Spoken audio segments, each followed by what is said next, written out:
Unless you've been hiding under a rock, you would have noticed that the Zimbabwean President Robert Mugabe and some of his best friends have been in South Africa for a historic official state visit, his first in 21 years. Why exactly did he come? Was it for a begging bowl, or has he got something to offer that we want? This is Tonight. I'm Bruce Whitfield. I dissect Robert Mugabe's visit with my guests, Joseph Busha of Busha Investments and Joy Mabenge from Crisis in Zimbabwe. He's the regional coordinator.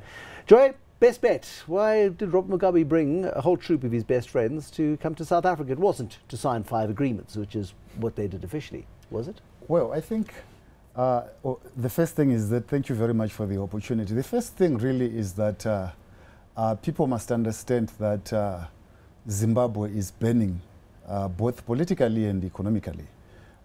Here we are, we have a government that can't even take care of its own bureaucracy in terms of civil servants' salaries. If you have a budget, a national budget that has about 92% of the total revenue going to sustain the government bureaucracy, tells you that something is fundamentally wrong.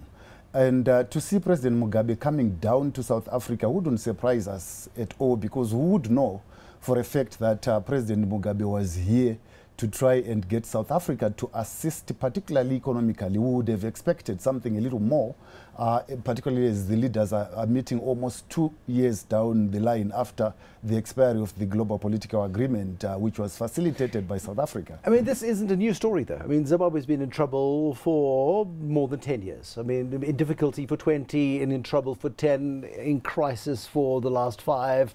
Maybe the last 10, I'm not sure how you measure it, but Robert Mugabe has succeeded through all kinds of strategies, including stealing the 2002 election, to hold on to power.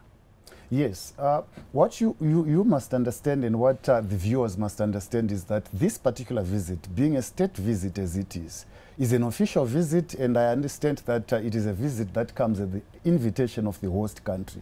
Why South Africa was not inviting Zimbabwe for the past 21 years, I wouldn't know, but South Africa would know best. But as you would have it, President Mugabe was in China in August of 2014, and he came back from China and he said he had begged about 9 mega deals. Here we are today, the country is not ticking economically. So here we have a SADC and African Union chairperson who is very desperate, because these titles also come with responsibilities that include but are not limited to hosting heads of state and government when the time comes. For instance, we know that on the 24th or so of this month, he must host SADC heads of state at an extraordinary summit, and he doesn't have the money. Yeah, I mean, Zimbabwe in desperate crisis. I mean, I think the most telling comment that has come over the last 5 days, Joseph, was the comment from Robert Mugabe himself saying, "Thank you, South Africa, for employing Zimbabweans. Oh, by the way, economic freedom and look what we've achieved. We've achieved a cohesive country." He's done anything but. Is this a defensive move by South Africa to sort of try and keep Zimbabwe from total collapse? Because the consequences for South Africa, should that happen, are dire. Well, the consequences definitely, Bruce, they are dire. But you must understand that also they've been talking about regional integration for a very long time. And that will never happen if there's no equilibrium or a little bit of stability from a social development point of view and economic development point of view. So it is in the best interest for South Africa, really, to make sure that it keeps Zimbabwe in check and continues talking to Zimbabwe so that the situation back home does not really deteriorate from where it is.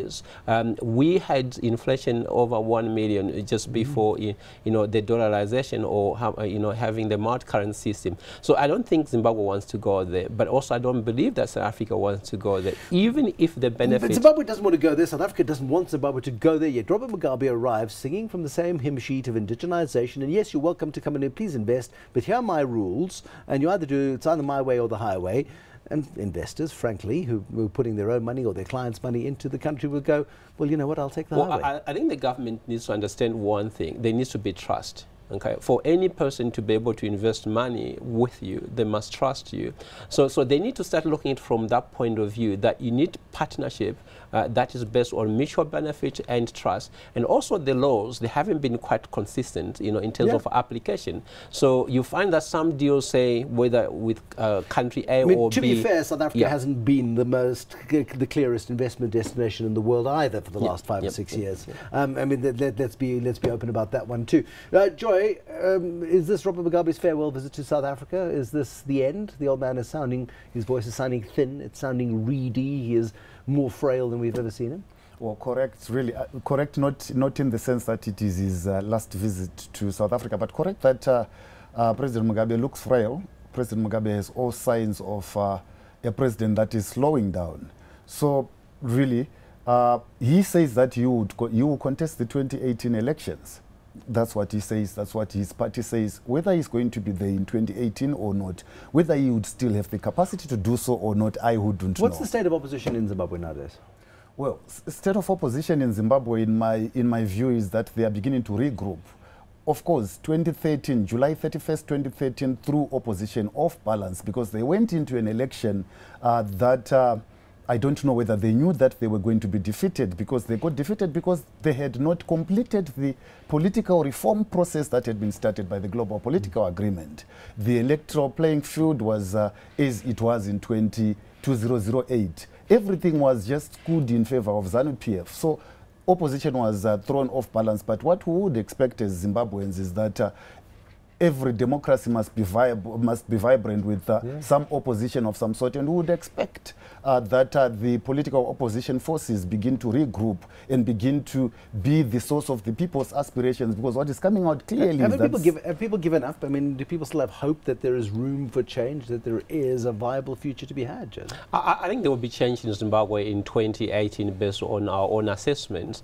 There could have been change in 2002, and there should have been change in 2002, but through some miracle of jiggery-pokery, it didn't happen. No, let me tell you this. I believe that Zimbabweans are looking for an inspirational leader who understands and can unite the nation in totality. Now, if you look in terms of the opposition, they were crying for a new constitution, which they got, and we believe the constitution would not serve any purpose in Zimbabwe. But the opposition is the one that was actually on the forefront of saying yes to that constitution, which does not serve any purpose. So the biggest challenge in Zimbabwe really is that there is no nationalistic, clear leadership, strong leadership that can motivate. It's a dangerous job to have, isn't it? That can motivate, certainly. But you know, you gotta say the opposition, as they stood in Zimbabwe, I think their focus was too much on defeating ZANU-PF rather than to say providing an alternative. What strategy do we put in place, and when we get in government, what do we do? So when you look at the government of national unity, when they came in, what did they do? They were also basically just enjoying the benefits of government. Only one minister, Minister David Cotton, said, I'm not going to get 3 cars, I'm only just going to use 1 bakkie to do my job. So I think everybody else got lost in the whole belief that once we get a new constitution, then, you know, we're going to just walk into State House. What does Robert Mugabe leave South Africa with? What does he go back? Does he go back with a brown paper bag full of US dollars? Does he go back with the promise of investment? What does he go back with? Well, I mean, I'm sure from what we've read in the media and what we have watched on televisions, he lives with memorandum of understanding, he lives with agreements. But for us, really, we say, will the agreements change anything on the ground? 80% or 90% unemployment, are the agreements going to change that? I doubt. In fact, if anything, really, some of what Robert Mugabe left with did not even require a state visit. For instance, we know for a fact that DBSA, the Development Bank of Southern Africa, is supporting G5 to do road rehabilitation. That does not necessarily need... I mean, there's nothing in the 21st century that you can't scan an email, sign and send straight back, and you've got a legal agreement. This was considerably more than that. It was a show. It was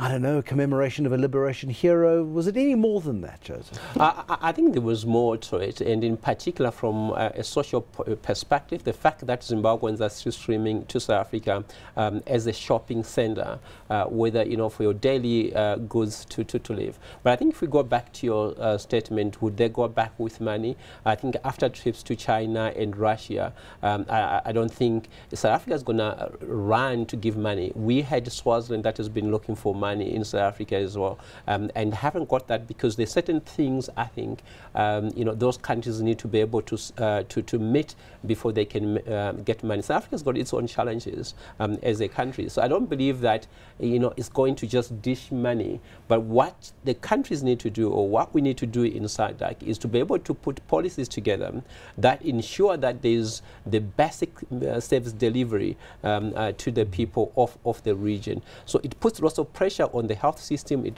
puts pressure both in both countries, really, in the sense that, you know, some people get sick whilst they're here and then they cross into Zim and there's no medical facilities. No, it's a devastating picture that we're left with. Robert Mugabe is South Africa is probably his last friend in the world. We've welcomed him. We've hosted him. Have we endorsed him as a country? Has South Africa endorsed Robert Mugabe and endorsed his presidency and endorsed his right to run in 2018, regardless of the economic and social consequences, Joy? Well, I wouldn't know whether South Africans have endorsed him. How do you see it? How I see it is I would understand that South Africans are not homogeneous. So what was happening at the union buildings will not necessarily represent the thinking of South Africans, in my view. But, well, what we could say is that the government of South Africa was hosting the president of Zimbabwe for whatever reasons they were doing it for. But I want to emphasize this point, really, because I think it's quite important.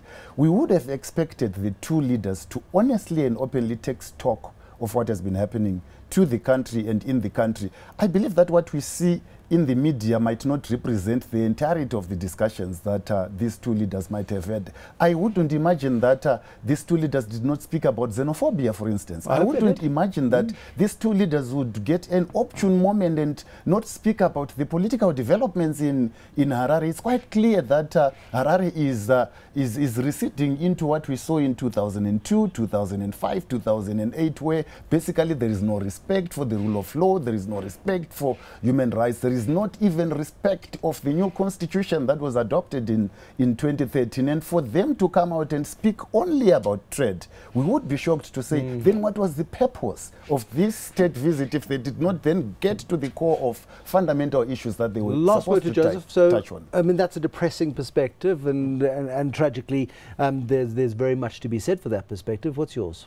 Well, my view really is that when leaders meet of countries, they consider a host of things. They don't necessarily just go to say we're going to talk about trade or one issue or the other. But is Zimbabwe better off this weekend than it was last weekend? No, certainly not. And that's the great tragedy. No, certainly not. That was Joseph Busha of J.M. Busha Investments, and also Joy Mabenge from Crisis in Zimbabwe, where he's the regional coordinator. Yep, Robert Mugabe in South Africa this week with a delegation of politicians and business leaders. He met a delegation of politicians and business leaders here. Maybe stuff happened behind the scenes that we are not yet aware of. Maybe it didn't. Thank you for watching. There'll be more tonight, tomorrow. Till then, good night and goodbye.